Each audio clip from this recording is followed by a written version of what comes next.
Jussi! Taksa, moi! Mikä... Taksa, mitä kuuluu?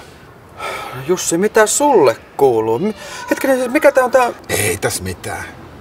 Herra Jumala, sä oot tiputuksessa. Ai sä huomasit? Joo. No voinko mä sulle kertoa? Ei, en mä tarkoittanut yhtään, sillä ei oikeesti ei tässä mitään, että se on näin, että mä oon kipeä.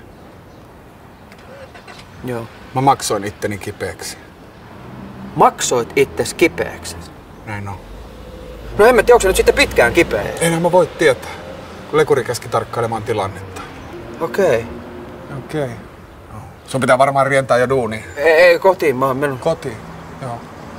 Mä tässä jatkan tarkkailua. Joo. Koitan nyt sitten selvitä, tai siis parantua, että... Joo, thanks. Oi. Joo, ei tässä mitään. Tässä ollaan jo matkalla. Hei Jussi. Voimia.